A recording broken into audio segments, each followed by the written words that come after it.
Hiding everyone, it's Lex and Danny from Fftv. Today we got a Fight Fan roundup.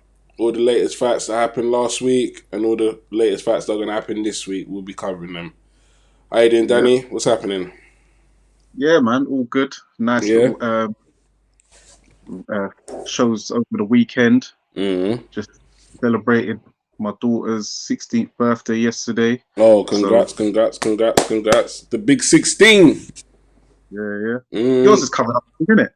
My birthday, yeah, my birthday's at when's my birthday again? End of the week, Sunday. Okay, okay. Yeah. Yeah, there we So go. obviously it was an interesting week of boxing, interesting week in the UFC as well. Where do you want to start? Should we start Uh, by the newly crowned WBO cruiserweight Champion. champion of the world, the Yes, the sauce, Sword, the the sauce, the sauce. heavyweight. Hey, Lawrence Okolie. Yeah, yeah, yeah. He done big. I love that. Yeah. Congratulations, bro. Um, Um. fantastic. Obviously, newly crowned world champion. Break the fact down for us. To me, it looked relatively easy, and to me, it didn't look like he got out first game. Maybe not even second. I'll say maybe second first, but yeah, he did. Just didn't have an answer for Cody that night, did he? How did you see the fight? Yeah, I saw it as a great performance, great tactics implemented by Shane McGuigan.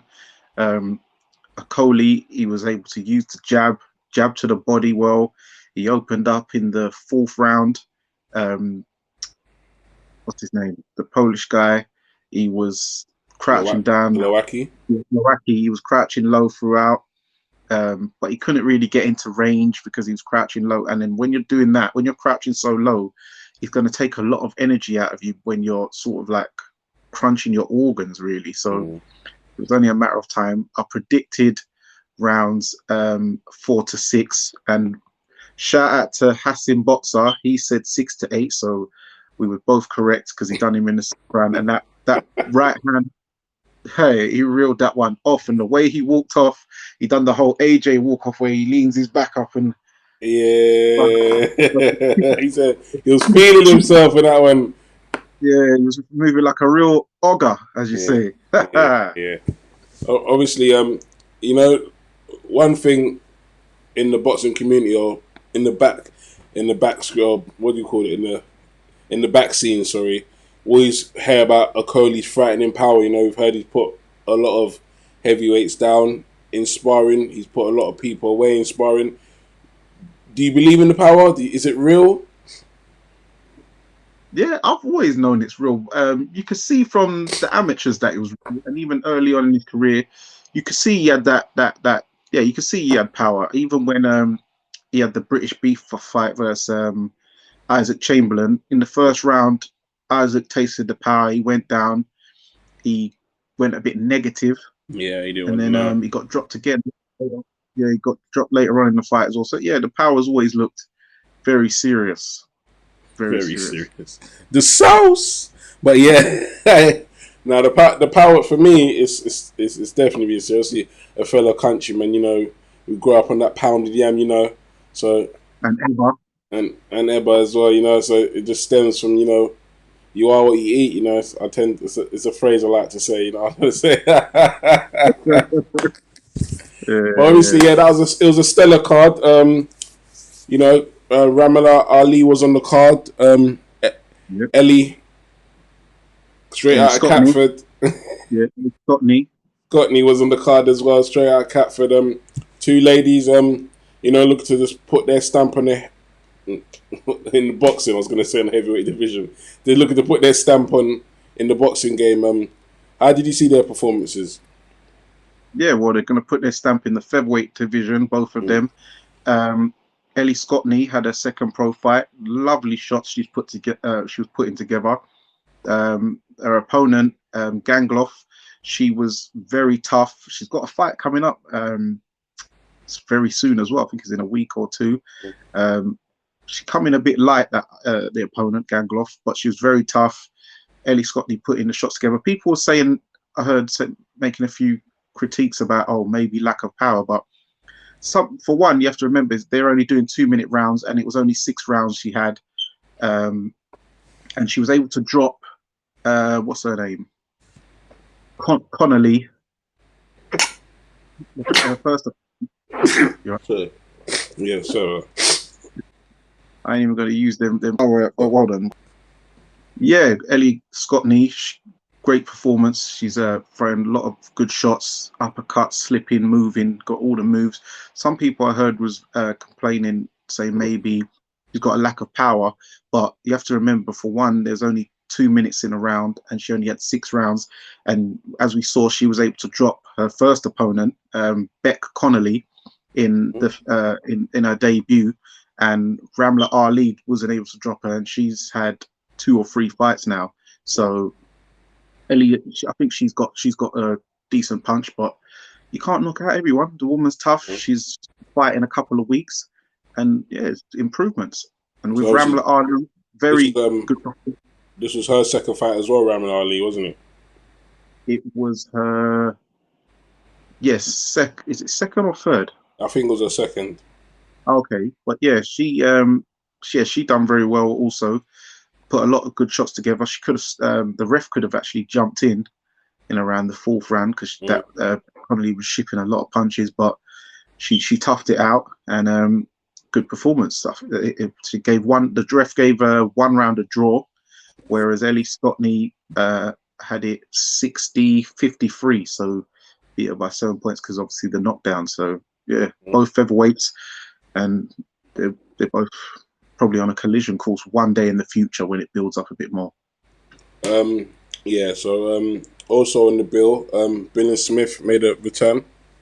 Obviously, he was due to fight Dion Juma, but I believe Dion Juma pulled out because of it. Was it an injury? Yeah, he's been plagued with injuries throughout his career, unfortunately. Yeah. So I'm not sure what he's going to do from here regarding that. But he's the current English champion, right? Yeah, and it was meant to be for the British and Commonwealth, or British at least. And then this guy Duca, he very tough guy. I saw on his record he had quite a few knockouts.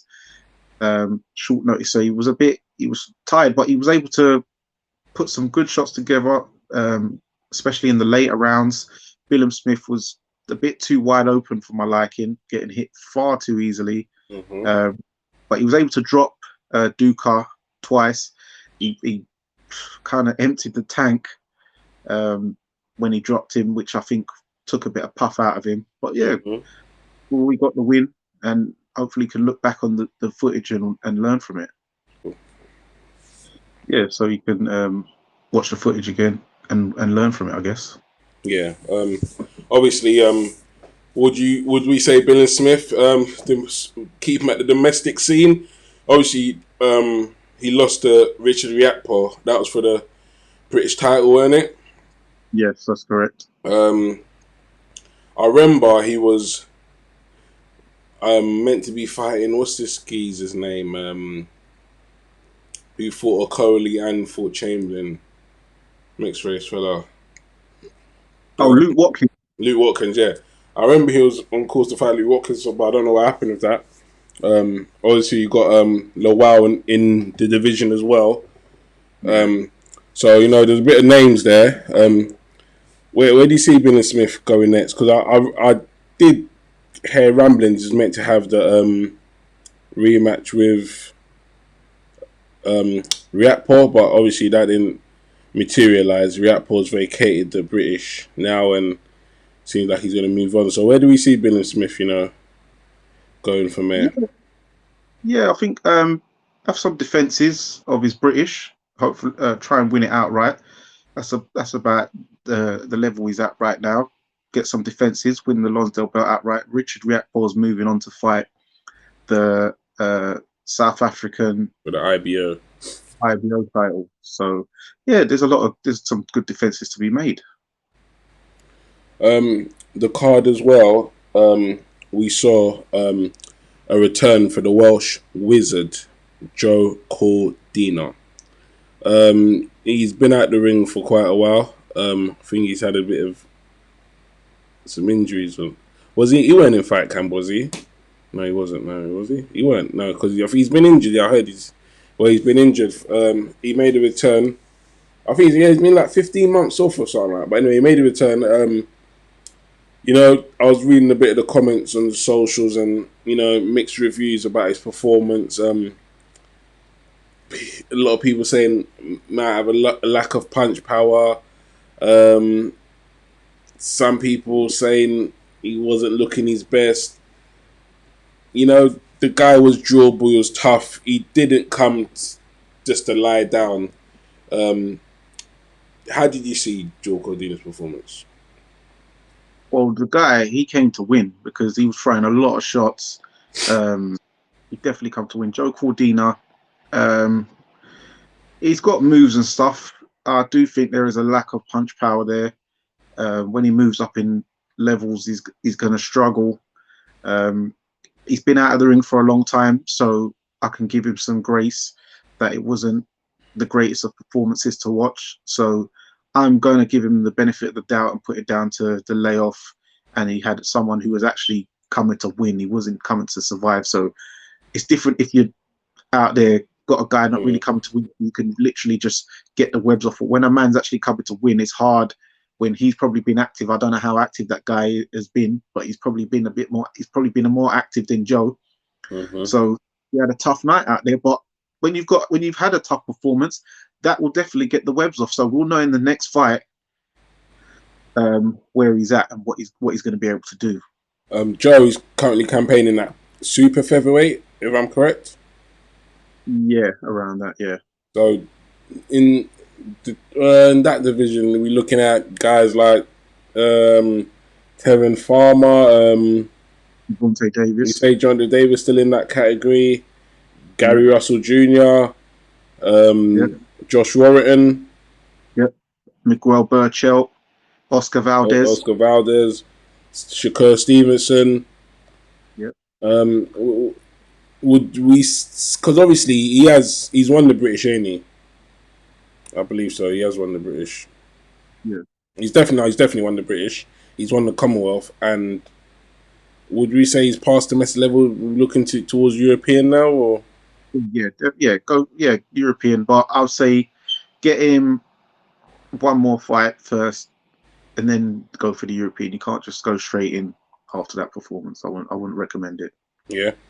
Also on fight week, we witnessed Beterbiev fighting Adam Danis or Dens, or how do you pronounce this, Daniel? So Deans or Dines. It's Adam Deans or Dean. Yeah, Arthur Beterbiev. Yeah. Looks like the Beterbiev we love and know might be slowing down. Dan, how did you see it? My guy Beterbiev, he's been out of the ring for what, 18 months? Turned 36 years old. He dropped him in the first round. I thought it was going to be another routine, crash bang wallabies out of there in 2-3. But the guy, I don't know if Beterbiev was trying to get some rounds and he decided to kind of let it coast. But then by doing so, Adam Deans is, when you get warmed up, because I think he got caught cold in the first round, at the end of the first. And then he warmed up, and then Beterbiev couldn't take him out of there in 3. He started being able to take the shots. So Beterbiev, I noticed he started using his underrated boxing skills, breaking him down with the jabs to the body, bringing his hand down, bringing him round to the side of the hooks, and then sort of just broke him down. And I was thinking, hold on a minute, is this guy going to go to points? Like, I'm going to lose my accumulator. Yeah. I had the knockout had the 3 knockouts. I had 3 knockouts on the accumulator, as well as for Ellie and Ramler down. So and then round 10, he took him out. I thought, phew, man. So obviously, he's got the stoppage. Is he knocked out everyone he's faced? Yeah, 16-0, 16 knockouts. He's got the highest knockout percentage out of any champion right now, currently. Unified champion. I saw some comments from Joe Smith Jr., who is his fight has been rescheduled. What's the date again, Dan? Sorry, top of my head, I forgot. April 26th against Maxim Vlasov from Russia. That was a rescheduled match that was meant to happen. I think it was 2 weeks ago, or 3 weeks ago. Or was it a month ago? I can't remember now. But yeah, it was meant to happen. I saw some comments saying that he's not scared of Beterbiev when he wins his fight. He wants that fight next. Yeah. Well, Joseph Jr., he can punch. He's durable. I've never seen him on the floor. He believes that after Beterbiev, he hasn't faced a great deal of top 10 opponents. And he feels that if he has a gunsling with him, that he can come out on top. That will be, we'll have to wait and see. But first, he has to get through the number 4th Russian, Maxim Vlasov, because as you see, there's 4 of them. There's Kovalev, but he's aging. We've got Dmitry Bivol, we've got Beterbiev, and we've got Maxim Vlasov in there, and that's for the WBO title. So if he gets through this guy, Maxim, then I'm sure after Beterbiev at 36, he'll be looking to unify more titles as quickly as possible. Welterweight prospect, Virgil Hunter had a fight. Ortiz. Oh, hey, nah, so obviously they got the face surname. Got so apologize, fans, man. So I'm not looking school there, but nah. Virgil Ortiz, sorry, had a fight with Maurice Hooker. Obviously, I believe that was Maurice Hooker's first fight at 147. I believe so. Yeah, because he his last fight was against Ramirez. No, he had a Ramirez. Yeah. Was that his last fight? Yeah. Yeah, so that was that one. That was the 140 unification. 2 fights ago. Huh?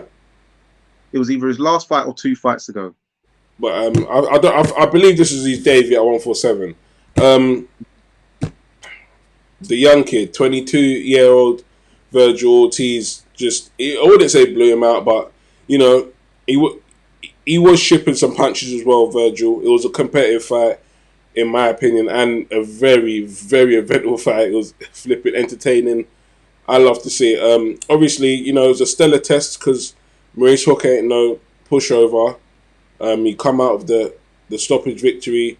Maurice Hooker said he hurt his hand, which led to his punches not, you know, delivering with a bit of heat or whatever. How did you see the fight going, and where do we see Virgil Ortiz going from here? And do you think Maurice Hooker should move back down to 140? Well, Virgil, he had a good performance. Yeah, good competitive fight. He dropped him in the 6th before he was getting on top. Hooker, he hit Ortiz as they both sort of landed at the same time, but Hooker said that he hurt his hand, and then he sort of turned his back, and then he went down, and then he got kind of counted out, I guess. And Hooker, I don't think, but even if he goes down to 140, he's still got Taylor, Prograis, Ramirez, so he ain't gonna win a world title down there again. There's guys down there, they've all the belts are wrapped up, because at the end of this fight, it's either going to be Ramirez or Josh Taylor holding all the belts. So I don't see him beating any of them. And then welterweight, he ain't going to win a belt there, so it's going to be hard for him, really. And Virgil, as we posted on the Fight Fan page, called out Terence Crawford respectfully. How do we see that fight going? It feels a bit too early for Virgil Ortiz? Well, yeah, on paper, it looks too early, but we saw just last year where we thought it was too early for Teofimo Lopez, and we saw what he was able to do to Lomachenko. So you can't just count out a man just because he's young and you feel he's untested at the top level, because you can only get the test when you're there at the end of the day. So this guy is young and hungry. At welterweight, Terence Crawford hasn't actually beaten anyone who's, I'd say, better than Ortiz right now. So who knows what Ortiz could do? He's young and hungry. So yeah, why not? If he's on it. Terence is struggling for opponents. He ain't trying to fight Sean Porter. the Errol Spence thing, he's saying he's not really. Yeah, he's kind of had enough about that talk. So I'm not trying to see Josito Lopez. You know what I'm saying? I'm not trying to see Nah, that. So that can't be the fight, man. That ain't happening, man. I'm not trying to see that. Knowing the You kind know? of guy Bud is, I don't think he will take that fight, man. But where if that fight is Yeah, next. yeah, I ain't trying to see that. So give Ortiz a shot, man. We had a bit of UFC this week as well with my guy. What's his name? The Talker. Hey, Kevin Holland, yeah. Kevin Holland, this brother is a joker. hey, nah, listen. You know what it was? You know what the way he was moving. He was moving. I thought, all right, cool. He's just letting my man do his thing. He's gonna come up, but it did like I could see what he was doing because he was gonna catch him like a 1-2 down the pipe, which landed, and he could have knocked out the guy, but what he was trying to do just didn't come off in it. Because what it was the takedowns. He couldn't nullify the takedowns. My guy was taking him down at any opportunity he could. The strikes were far and in between. Like there was hardly any strikes. He was getting a couple punches here and there, but the other fella, I forgot his name now. What's his name? Eric Brunson. Brett Brunson, schooled UFC guy, been in the game for long as well, veteran. He was getting as much strikes as Holland was, and when it was coming to on the floor, I think Holland probably only stopped one takedown. All in all, in the fight, was getting pounded on the floor a lot. I didn't see any reversals. But what was just funny, he just kept talking. He just kept talking. No. What is? You know what the funniest part was? Did you see when they were doing the verdict? Yeah. Yeah.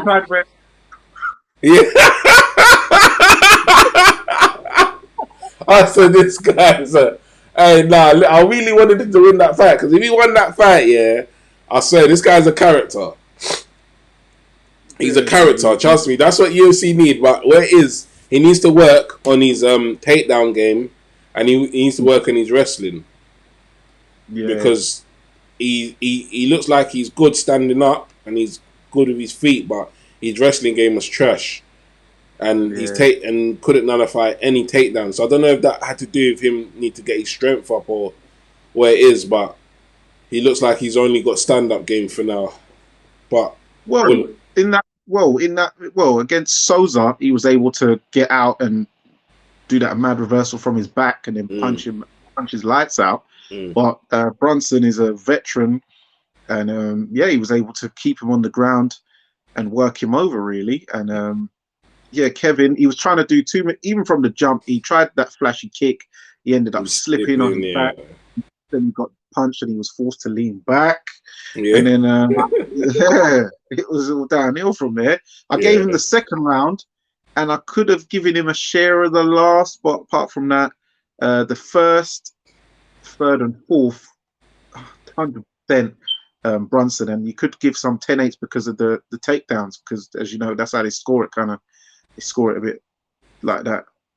Yeah, that was an eventful fight. But should we move on to the fights coming up this week? Yep. Let's start off with the UFC since we just finished with the UFC. We got Ngannou, Francis Ngannou. He's facing the Croatian guy. I forgot his name. Remind me his name, Dan. Hey, Miocic is a rematch from 2018. So obviously they had a fight before. It's a rematch. Ngannou lost the first fight. Yeah. Now the rematch for the world heavyweight title. People saying Ghani's improved from the first fight. He's made the changes he need to, modifications, tweaks, whatever you call it, to this camp, and a lot of people have him winning. I don't know how the fight's gonna go, but I'm rooting for Ngannou. Yeah, I'm rooting for Ngannou. I'm not sure how it's gonna go. He lost on points the first fight. He was able to rock Miocic at one point, but apart from that, Miocic was taking him down loads, Yeah, because loads, loads, a lot of dust, and about that's 10 times. he couldn't nullify the takedowns. About 10 times. He was just taking him down like Yeah, so with ease, and he's a big man, like but he looks Ngannou. bigger now, though. Yeah, he does look bigger now. So, but yeah, he was getting taken down at will. So he's going to have to definitely work on that, on the sprawling and takedown defenses, because it wasn't the punches that was really doing much damage to him, even though he was getting caught, but he was able to kind of walk through them. But it was them takedowns what lost him the fight at the end of the day. So he needs to work on that. So everyone look forward to that one. Big fight in the UFC this weekend. Also a big fight in the boxing. We got. Oh, hold on. Before, also on the undercard of France, Miocic and Ngannou, Tyrone Woodley is back. He's Woodley, fighting. come on. Yeah, he's back. So no, yeah, for real. Yeah, Woodley's back. You know, was he 39 now? Going on 40? yeah, he's back. Yeah. But another guy who I'm looking forward to though is Sean O'Malley. He's got the colourful kind of 6'9" clown hair, but he's got good knockout power, and he's quite. I've seen quite a few of his fights, and I'm impressed with him. All right. Look out for them fighters, or we'll be looking out for them fighters as well, Danny. Also, the boxing card, we got the Dillian Whyte versus Povetkin card. On the undercard, we have Michael McKinson versus Chris Congo. We also have Eric Molina versus Fabio Wardley. We also have, I believe, Ted Cheeseman versus Metcalf. James Metcalf. Yeah, Metcalf. Yeah, so that's a British title fight. Let's give a quick rundown of all these fights and how we see them going. Let's start. Let's start from bottom to top. Let's go with Ted Cheeseman versus Metcalf. How do we see that going, Dan? Ted Cheeseman coming off a loss to Fitzgerald and a draw to this Northampton kid. I forgot his name now. But his last fight though, he won against what's his name, the Birmingham guy. Sam Eggington. Oh fuck! I was gonna get that. Yeah, Sam. He lost to Sam. He won something in the fight camp, right? Yeah, he won. Yeah. So and he's had, and before that he lost to Fitz. No, it wasn't. I don't know. It was before that.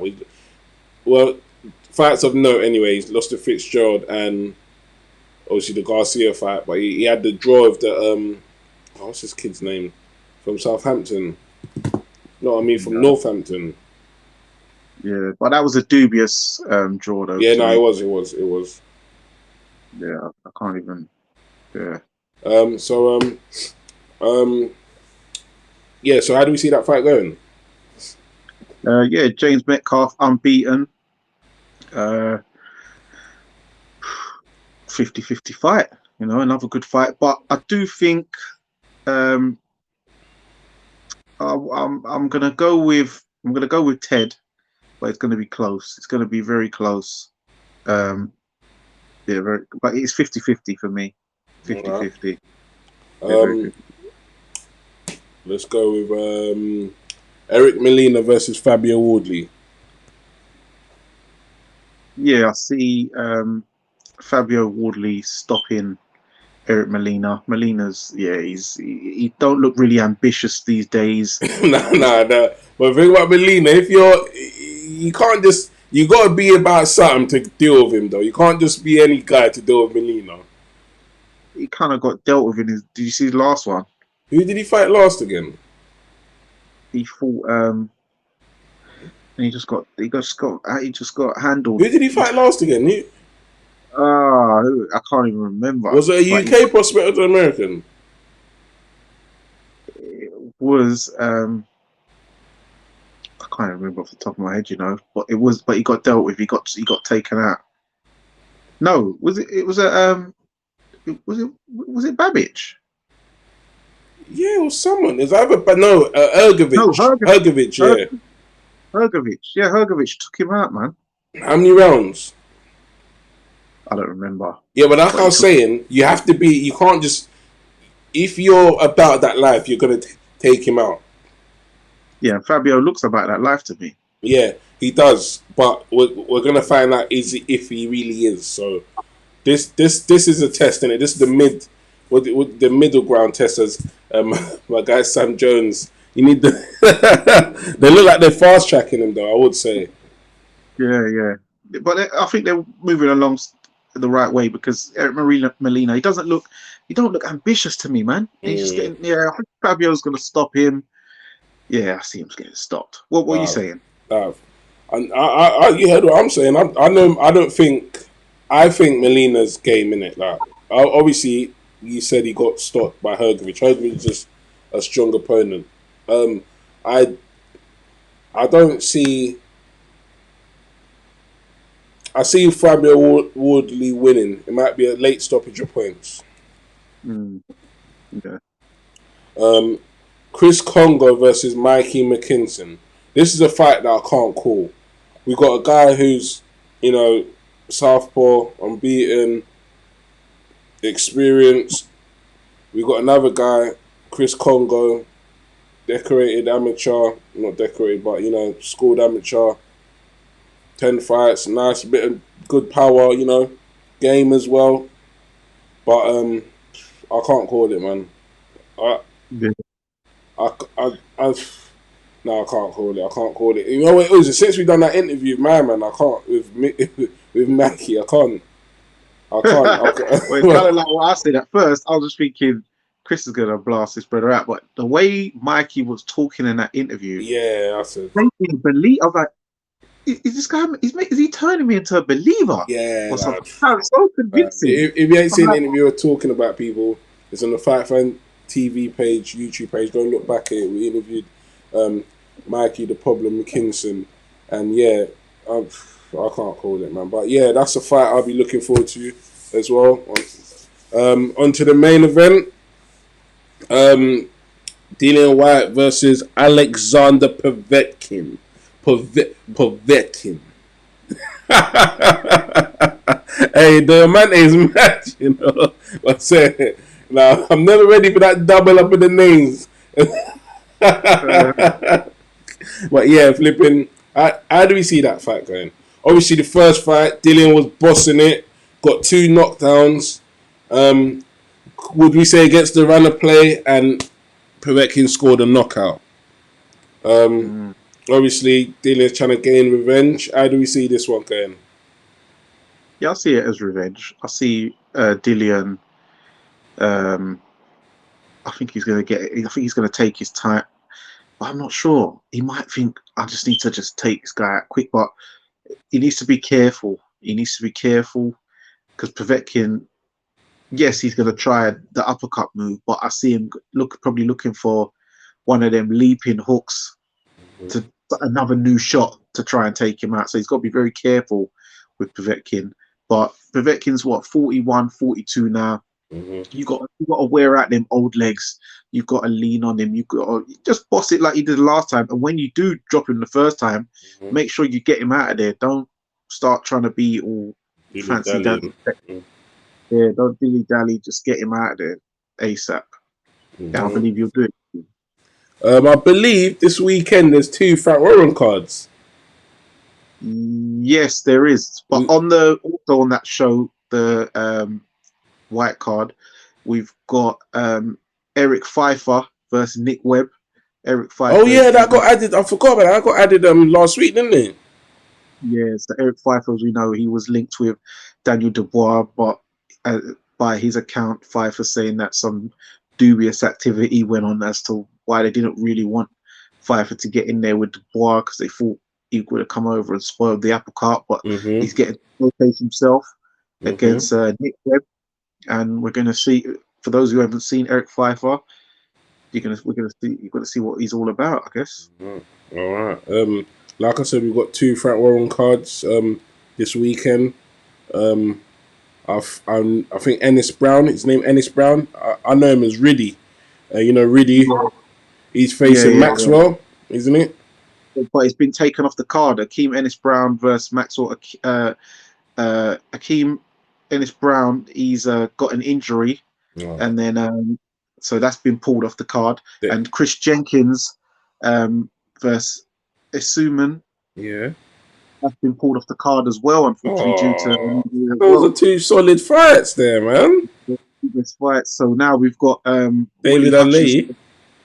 Yeah, we've got David Adelaide, we've got Zach Parker, and we've got Willie Hutchinson versus Lennox Clark for the British and Commonwealth title. And what is that? What? So have they merged one? Have they merged both cards into one or something? No, I think that was on the show. I think that. Oh, Because they I got think one on they. the 26th and they got one on the 27th. Yes. I'm not sure how they're gonna work that, but I know that David Adelaide and Zach Parker's on the Friday show, and Willie Hutchinson It was on Saturday versus show. Clark. Yeah, that's the new main fight now. Any other fights? What we got in it? What's going on in America? Got anything going in America? In America, we haven't got anything going on there, but we've got Prince Patel. He's fighting out in Ghana against a What? Tanzanian opponent. Yeah, so he's on the world tour still. So What yeah, Prince Patel, the talker, the one from East London? yeah, Luke Patel. Yeah, what? He fought on the undercard of when Khan fought Billy Dib, didn't he? Yeah. But he's what's he doing? He's doing like he's going around the world. He's racked up quite a few wins, few knockouts, and that. He had a title shot. I think it was for the IBO. He lost that on points, and then he's campaigned back. So yeah, he's fighting out in Ghana. Yeah, good luck to the Prince himself. But other than that, anything you want to add, Dan, before we wrap up? Yeah. I just want to give special condolences and in honor of Lee Noble. He passed away unfortunately this week with a long battle with cancer. He had terminal cancer. Great servant to the sport, loved by many. I've seen a lot of pictures and condolences speeches. He he's friends with a lot of guys in the game and well respected. And he had a decent career. So yeah, rest in power, champ. Our condolence go out to him and his family from the Fftv family. Other than that, would you like to add anything else, Dan? Yeah, there was a little gossip news. Funny enough, here, one of my mates, he showed me about an incident where this guy. Let me tell you, there's a guy. He's a football steward, and he was adopted as a kid, and he's due to inherit £200 million after he's found out his dad is the legendary boxing commentator Bob Sheridan. You know, yeah, well, he's Bob old Sheridan. school. Yeah. He done all Rumble in the Jungle, Yeah, Manila, even the Tyson ear bite thing. So he lives out in Vegas in $145 million mansion. So yeah, his mum had a little fling with him back in 1980 when he come over to the UK to a hotel, and she was working in the hotel, and they had a fling, and then out comes the brother, and then he's found out from his adopted parents that is that's his real dad. Yeah, and he's been talking to his dad, and he's due to go over to Vegas and meet him. His dad was saying, when I first spoke to him, I knew he sounds like me and this and that. So yeah, now he's on the wheel. Man was a football steward, and he's handed in that P45. Yeah.